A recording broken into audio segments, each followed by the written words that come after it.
그리고 간밤에는 달러원 환율이 17년 전 금융위기 시절에나 기록했던 1,500원 선을 돌파하는 사건까지 벌어졌습니다.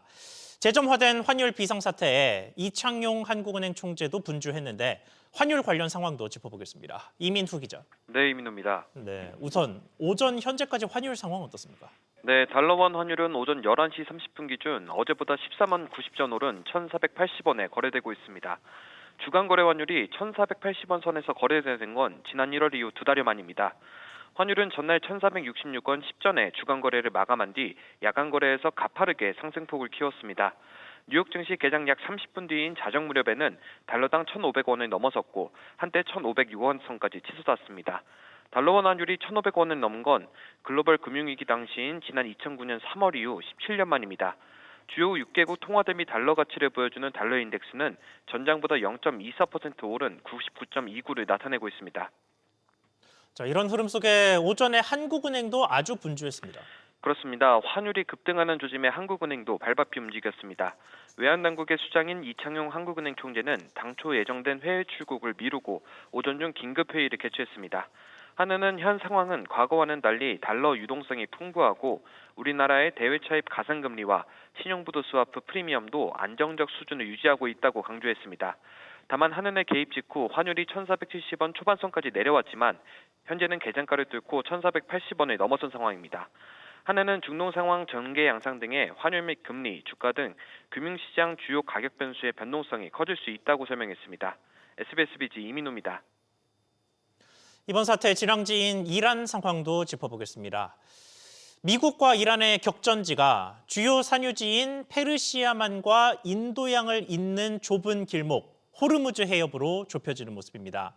해협 봉쇄를 선언한 이란은 실제로 유조선들을 공격했다고 주장했고 도널드 트럼프 미국 대통령은 강경 대응을 예고했습니다. 이한승 기자. 네, 이한승입니다. 네, 일단 미국 측의 대응을 먼저 보겠습니다. 호르무즈 해협을 돌파하겠다는 거죠. 네, 그렇습니다. 트럼프 대통령은 현지 시간 3일 자신의 소셜미디어에 필요한 경우 미 해군이 가능한 한 빨리 호르무즈 해협을 통과하는 유조선 보호를 시작할 것이라고 말했습니다. 이어 걸프 지역을 통과하는 모든 해운, 그중에서도 에너지 운송을 특정해 보험과 보증을 제공하도록 지시했다고 강조했습니다. 그러면서 어떤 상황에서도 미국은 전 세계로의 자유로운 에너지 흐름을 보장할 것이라고 밝혔습니다. 이란의 호르무즈 해협 폐쇄로 글로벌 석유의 벤치마크로 꼽히는 브렌트유 선물은 5월 인도분 기준으로 이번 주 들어 10% 넘게 올랐는데요. 이에 군사력과 금융수단을 동원해서라도 에너지 공급로를 되찾겠다는 의지를 분명히 한 것으로 해석됩니다. 자, 그리고 이런 가운데 이란은 실제로 공격을 했다고 주장했습니다. 네, 이란 파르스 통신은 이란 혁명수비대 해군 부사령관 발언을 인용해 10척 이상의 유조선이 각종 미사일 공격으로 불에 탔다고 보도했습니다. 호르무즈 해협이 안전하지 않다고 경고했지만 이를 무시해서 공격했다는 건데요. 다만 사실 여부는 아직 확인되지 않고 있습니다. 모든 선박을 불태우겠다고 한 이란의 경고 속에 미국은 미국대로 대응에 나서면서 호르무즈 해협 폐쇄 여파도 길어질 전망입니다. SBS 비즈 이한승입니다. 자, 우리 금융시장과 관련해서는 독특한 상황이 다시 발생할 경우에 다시 전해드리고 다음 소식 계속해서 이어가겠습니다. 이재명 대통령의 부동산 압박이 본격화되고 시장에 조금씩 급매물이 나오는 등 초기 변화가 감지되고 있습니다. 이 대통령의 부동산 압박은 1월 말부터 본격화되기 시작했는데 이 직전까지 정부의 저금리 주택담보대출인 보금자리론에 수요가 몰렸던 것으로 나타났습니다. 당시의 시장 분위기도 영향이 컸겠습니다만 금리 상황도 중요한 변수였는데 당시 자세한 수치 어땠는지 짚어보겠습니다. 류정현 기자. 네, 유정현입니다. 네, 보금자리론 대출 수요가 얼마나 몰렸습니까? 네, 한국주택금융공사에 따르면 올해 1월 기준 신규로 집행된 보금자리론은 모두 2조 4,147억 원입니다. 전달인 지난해 12월보다 3,800억 원가량 늘어나면서 지난 2023년 11월 이후 2년 2개월 만에 최대 규모입니다. 보금자리론은 주택금융공사가 공급하는 장기 분할성한 주택담보대출입니다. 부부 합산 연소득 7천만 원 이하인 경우 6억 원 이하 주택을 구매할 때 신청할 수 있고 대출 만기는 최장 50년입니다. 네, 이렇게 사람이 몰린 이유가 뭡니까? 네, 시중은행들의 대출 금리가 오르고 있기 때문입니다. 주택담보대출 금리 산정에 반영되는 은행채 5년물 금리는 지난해 12월 말 3.499%였는데 올해 1월에는 3.715%까지 올랐습니다. 여기에 지난달 26일 한국은행이 기준금리를 6회 연속 동결하면서 금융시장에서는 금리 인하 사이클이 종료됐다는 평가도 나오는 상황입니다. 보금자리로는 정책 대출인 만큼 금리가 상대적으로 낮고 또 만기까지 고정금리가 적용되기 때문에 금리 변동 위험을 피할 수 있습니다. 올해도 은행권의 가계대출 관리가 더 엄격해질 거라 정책 대출로의 쏠림 현상은 당분간 이어질 전망입니다. SBS 비즈 유정현입니다. 연일 물가 안정 압박을 이어가고 있는 정부가 오늘과 내일 이틀 연달아 식품업계를 소집합니다. 앞서 밀가루와 설탕업계에서 가격 인하 사례가 나오면서 제빵 프랜차이즈들까지도 빵값을 내렸는데 이것만으로는 충분하지 않다는 신호를 읽힙니다. 정대한 기자. 네, 정대한입니다. 네, 그러면 이번 소집에서는 어떤 이야기를 할까요? 네, 농림축산식품부는 오늘과 내일 주요 식품업계와 만나 물가 동향을 파악하기 위한 실무회의를 진행할 예정입니다. 지난달 제분, 제당업계의 가격 인하 이후 가공식품 물가를 관리하는 농식품부가 업계와 관련 회의를 여는 것은 이번이 처음입니다. 오늘 회의에는 CJ제일제당과 대상 등 식용유 업체들이 참석하고 내일은 농심 등 라면 업체들이 참석할 예정인 것으로 전해집니다. 지난주 공정거래위원회는 주병기 위원장 주재로 교총과 롯데GRS 등 7개 외식기업과 회의를 진행했는데요. 주 위원장은 가격 인하가 이어질 수 있도록 많은 관심을 가져달라고 강조한 바 있습니다. 네, 최근에 밀가루 가격이 내려갔으니까 그걸 활용하는 식품 업체들이 눈총을 받게 되겠죠. 라면이나 과자 업계가 실제로 가격을 내릴까요? 네, 업계는 아직까지는 상당히 신중한 입장입니다. 농심 측은 밀가루 가격이 내렸더라도 파류 등 다른 재료 가격이나 환율 상승 등 고려해야 할 변수가 많다는 입장입니다. 제과업계도 아직 관련 입장을 내놓지 않고 있는데요. 다만 오뚜기 측은 확정은 아니지만 가격 인하를 검토 중에 있다고 밝혔습니다. 앞서 파리바게뜨와 또레쥬르 등 제빵업계가 빵과 케이크 가격 인하안을 내놓은 데다 정부 압박도 이어지고 있는 만큼 라면과 과자업계도 가만히 있을 수는 없을 것이라는 전망이 나옵니다. SBS 비즈 정대한입니다. 이런 분위기 속에서도 물가 인상 요인은 끝없이 나오고 있습니다. 최근에는 제지업계가 박스의 원재료 가격을 올리기로 결정한 바 있는데요. 펄프의 시세도 계속해서 불안한 상태라 택배비를 포함한 종이박스 활용 서비스에 영향을 줄 거란 우려가 나옵니다. 오정인 기자. 네, 오정인입니다. 네, 일단 종이 가격이 얼마나 올랐습니까? 네, 업계에 따르면 한솔재지와 깨끗한 나라, 한창재지 등이 백판지 공급 가격을 지난달 전후로 10% 인상했습니다. 백판지는 폐지나 펄프로 만든 두꺼운 종이로 보통 박스 포장재로 쓰입니다. 테린페이퍼와 전주페이퍼 등 골판지 제조업체들도 연말부터 연초 사이 가격을 10%에서 20%대 수준 인상했습니다. 제지업계는 글로벌 경기와 환율 변동에 직접적인 영향을 받는 수입 펄프값 인상 등으로 불가피하게 가격을 올리게 됐다는 입장입니다. 네, 이렇게 되면 이런 종이 박스에 담겨서 유통되는 제품들이 줄줄이 인상 압박을 받을 수 있겠습니다. 그렇습니다. 제지업체로부터 종이를 받아 박스를 만드는 박스업계는 제지업계의 가격 인상 철회를 촉구하고 나섰습니다. 한국박스산업협동조합은 재료값 부담을 견디기 어려운 영세업체들부터 박스값을 올릴 수밖에 없다며 택배비 등 소비자 비용 부담으로 이어질 것이라고 밝혔습니다. 하지만 업계 안팎에선 당분간 종이 가격 인상이 계속될 것으로 보고 있는데요. 수입 펄프 가격은 지난달 평균 톤당 $740로 한 달 사이 5.7% 오르는 등 6개월 연속 증가세입니다. SBS 비즈 오정인입니다. 이렇게 예상치 못한 곳에서 물가를 자극할 수 있는 요소가 튀어나오는 상황에서 이재명 대통령은 앞서 상시적인 물가 관리 시스템이 필요하다고 촉구한 바 있습니다. 정부가 이에 인공지능을 동원해 물가 이상을 빠르게 감지하는 시스템 구상에 나섰습니다. 정부의 청사진이 어떤지 알아보겠습니다. 지웅배 기자.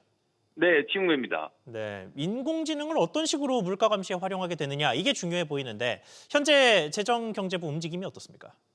네, 앞서 이재명 대통령은 물가 관리 강화를 주문한 바 있는데요. 저희 취재 결과 정부가 그 대응 체계를 고도화하는 작업에 들어간 것으로 파악됐습니다. 핵심은 사후 점검에서 사전적 혹은 상시적으로 물가 관리를 포착하는 체계를 마련한다는 구상입니다. 농산물 등의 경우 작황, 또 국제 원자재 가격이나 환율, 평년 대비 가격 등을 고려해 가격이 과도하게 오르고 있는 건 아닌지 상승 원인과 함께 분석해내는 체계를 마련합니다. 가령 최근에 중동 리스크로 유가가 오르면 국내 석유류 품목이 얼마나 어떻게 영향을 받는지 자동으로 분석해주는 방식일 걸로 보입니다. 주경보 관계자는 그간엔 기사에서 언급되는 품목을 그때그때 짚는 수준이어서 400여 개나 되는 품목들의 물가를 체계적으로 관리할 수가 없었다며 AI에 맡겨서 물가가 튀는 품목을 바로 잡아내게 되면 훨씬 나을 것이라고 설명했습니다. 다만 460개 가까이 되는 전 품목을 대상으로 하기는 시간적, 물리적인 한계가 있어 변동성이 큰 농축수산물이나 석유류 등에 우선 적용하는 방향을 검토 중입니다. 네, 그러면 이게 실제로 적용되는 시점은 언제일까요? 네, 당장 시스템을 마련하려면 예산부터 신청해야 되는데요. 참고할 만한 선례 등이 전무한 상태라 시스템에 들어갈 기능을 추려서 예산은 얼마가 들어가고 기간은 얼마나 소요되는지 등을 따져보는 데 시간이 걸릴 것으로 보입니다. 다만 이 대통령이 정책 추진 속도를 강조해온 만큼 구체적 로드맵이 조만간 윤곽을 드러낼 가능성도 있습니다. SBS 비즈 지웅배입니다. 다음 소식입니다. 지난해 정부는 중대재해로 인한 인명사고 문제에 강한 정책 의지를 드러냈습니다. 그런데 코레일 등 공공기관도 이 문제에서 자유롭지가 않아서 국회에서 중대재해 시 공공기관장을 해임할 수 있도록 하는 입법 논의가 본격화된 바 있습니다. 이런 상황 속에서 정부가 별도의 입법 없이 국회에서 발의된 법안에 힘을 싣기로 한 것으로 파악됐습니다. 김성훈 기자. 네, 김성훈입니다. 네, 우선 지금 논의되고 있는 법안이 어떤 겁니까? 네, 지난해 12월 진성준 더불어민주당 의원 등은 공공기관 운영에 관한 법률, 이른바 공운법 일부 개정안을 발의했습니다. 개정안에는 공공기관은 경영활동에서 국민과 종사자의 생명과 안전을 우선적으로 고려해야 한다는 안전경영 의무를 명시했고요. 특히 중대재해법 위반 혐의 등으로 수사나 감사가 시작될 경우 재정경제부 장관 등 주무기관의 장이 공공기관장을 직접 해임하거나 직무정지 또는 임명권자인 대통령에게 해임을 건의할 수 있는 내용을 담았습니다. 주무부처인 재정경제부는 법안 심의 과정에서 법적 근거를 보다 명확히 하고 공공기관장의 안전경영에 대한 책임을 강화할 것으로 기대한다면서 찬성 의견을 전했고요. 이에 정부 차원의 대안 입법 없이 원안대로 법 시행을 추진할 방침입니다. 네, 그러니까 정부의 대안을 추가로 검토할 필요가 없어져서 속도가 더 빨라지게 될 것으로 보이는데 법 시행은 언제쯤으로 예상됩니까? 네, 일단 여야 모두 법안 내용에 대해 별다른 이견이 없는 상황입니다. 지난달 23일 국회 재경위 전체회의에서 심사를 위한 법안 상정이 이뤄졌는데요. 재경위 전문위원도 검토 보고서를 통해 타당한 입법 조치라고 평가했습니다. 다만 국회가 대미투자특별법 처리를 위한 대미특위 활동에 주력하고 있는 만큼 특위 활동 기한인 9일 이후에 법안 처리 논의가 재개될 것으로 보입니다. 정부는 당초 목표인 상반기보다 당겨진 올 1분기 시행을 기대하고 있습니다. SBS 비즈 김성훈입니다. 반도체 생산 감소 영향으로 산업 생산이 석 달 만에 줄었습니다. 반면 소비와 설비 투자는 큰 폭으로 늘었습니다. 최나리 기자. 네, 최나리입니다. 네, 올 들어 첫 한 달간의 국내 생산 활동 흐름 어떻게 나왔습니까? 네, 지난달 전산업 생산 지수는 114.7로 전달보다 1.3% 줄었습니다. 지난해 10월 이후 11월과 12월 회복세를 보이다 지난 1월 감소한 겁니다. 반도체 영향이 컸습니다. 전자부품은 생산이 늘었지만 반도체와 유조선 등 기타 운송 장비가 크게 줄어 광공업 생산의 감소폭이 컸습니다. 다만 반도체 가격이 최근 크게 올라 생산량 조정은 있었지만 업황 호조세가 이어지고 있다는 게 정부 설명입니다. 광공업 생산은 2개월 연속 증가한 기저효과 등으로 반도체 업종이 감소하였고 네, 그리고 내수 지표는 상대적으로 양호했죠. 네, 소비 동향을 보여주는 소매 판매액 지수가 2.3% 증가하며 두 달 연속 늘었습니다. 한파와 할인 행사 영향으로 의복 등 준내구재가 늘었고 화장품 등 비내구재 판매도 늘었습니다. 통신기기 역시 해킹 사태에 따른 번호 이동과 기기 교체 수요가 맞물리며 증가세를 이끌었습니다. 투자 지표는 업종에 따라 엇갈렸습니다. 국내에 공급된 설비 투자재 투자액을 보여주는 설비 투자 지수는 반도체 제조용 기계 투자가 41% 넘게 급증하며 넉 달 만에 증가 전환했습니다. 반면 건설업체의 실제 시공 실적인 건설 기성은 공사 실적이 줄면서 14년 만에 가장 큰 감소폭을 보였습니다. 다만 선행지표 성격인 건설 수준은 5개월 만에 가장 큰 폭의 증가세를 기록했습니다. 현재 경기 상황을 보여주는 동행지수 순환 변동치는 전월 대비 보합을 기록한 가운데 향후 경기 흐름을 예고하는 선행지수 순환 변동치는 7%포인트 상승했습니다. SBS 비즈 채널입니다. SK텔레콤이 코로나19 확산 초기 한국판 줌을 꿈꾸며 야심차게 내놨던 영상회의 서비스를 접기로 한 것으로 확인됐습니다. 글로벌 플랫폼이 장악한 시장의 높은 벽을 넘지 못하고 6년 만에 사업 철수를 공식화한 건데 이 내용 단독 취재한 기자 연결해 보겠습니다. 박규준 기자. 네, 박규준입니다. 네, SK텔레콤이 이번에 접는 서비스가 구체적으로 어떤 겁니까? 네, SK텔레콤의 AI 영상회의 플랫폼인 미더스가 서비스 종료 수순에 들어갔습니다. 당장 이달 말부터 신규 가입을 중단하고 다음 달 30일이면 모든 서비스가 멈추게 되는데요. 모바일과 PC 앱은 물론 이 접속 웹페이지까지 이용 채널이 모두 닫히게 됩니다. SK텔레콤은 기존 가입 고객도 4월 29일 23시 59분까지 서비스를 정상적으로 이용할 수 있다면서 탈퇴는 서비스 종료 전까지 진행할 수 있다고 안내했습니다. SK텔레콤은 2020년 8월 최대 100명까지 그룹 영상통화가 가능한 미더스 서비스를 출시했는데요. 정확히 5년 8개월 만에 서비스를 끝내게 됩니다. 네, 이렇게 서비스를 접는 이유, 단적으로 얘기하면 인기가 없었죠. 그렇습니다. 회사 관계자는 고객의 선호도와 효용에 대한 분석을 기반으로 한 서비스에 대한 선택과 집중 차원이라고 밝혔습니다. 고객이 늘지 않다 보니 서비스를 접는다는 건데요. SK텔레콤은 그간 미더스 서비스 확대를 위해서 각별히 공을 들여왔습니다. 단순 그룹 영상 회의를 넘어서서 300여 개 학교 원격 수업에 미더스를 제공하고 또 정보통신기술업체 더존 비즈원 플랫폼에 미더스를 탑재시켜서 B2B 시장에 진출하기도 했습니다. 줌이나 구글 미트처럼 별도의 앱 다운로드 없이도 초대 URL만 누르면 영상회의에 접속할 수 있는 서비스까지 내놨지만 결국 이용자 확대에 실패한 걸로 보입니다. SBS 비즈 박규준입니다. 지난해 통신 서비스 분쟁 조정 신청이 역대 최대를 기록한 것으로 나타났습니다. 고질적인 5G 품질 문제에 통신사 대규모 해킹 사태까지 겹친 영향으로 분석됩니다. 김동필 기자. 네, 김동필입니다. 네, 통신사들의 분쟁 신청 얼마나 늘었습니까? 네, 작년 2,123건으로 역대 최대를 기록했습니다. 2024년 대비 590건, 38.5% 늘어나면서 지난 2023년부터 매년 급증하고 있는데요.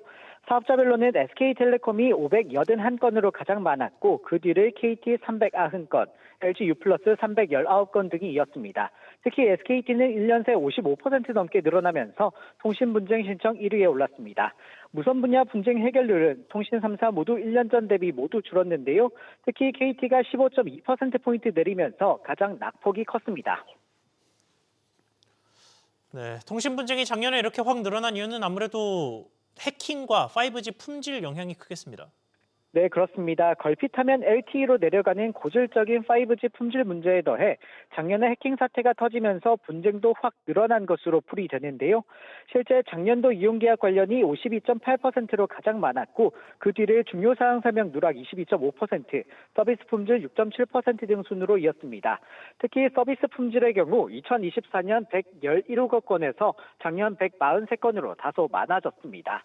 방미통위에서도 관련 문제를 인지하고 이 통사와 해결에 나섰는데요.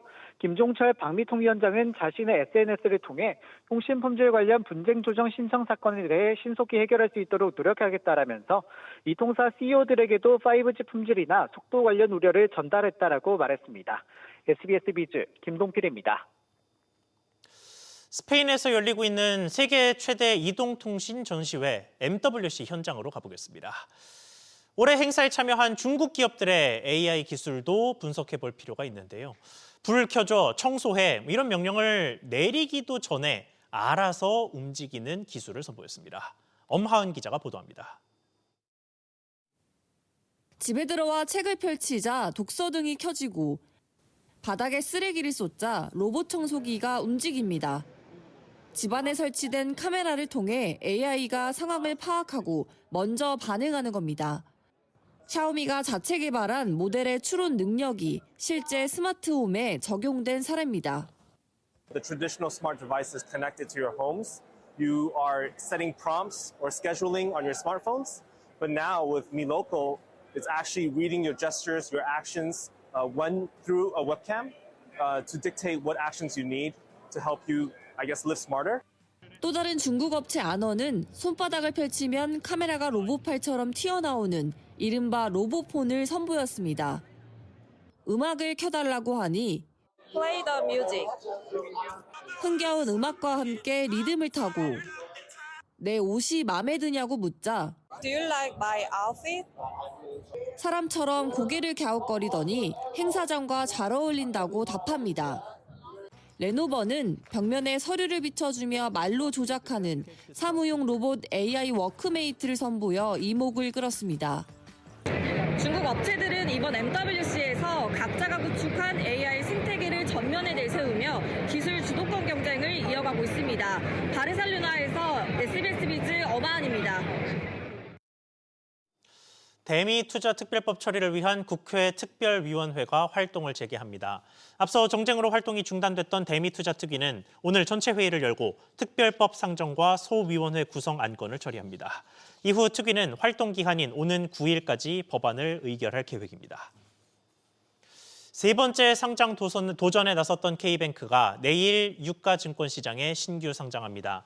신규 상장일 기준으로 K뱅크의 최대 주주와 특수관계인 지분은 31.24%입니다. 앞서 K뱅크는 최종 공모가를 8,300원으로 확정했으며 상장 후 예상 시가총액은 약 3조 3,673억 원입니다.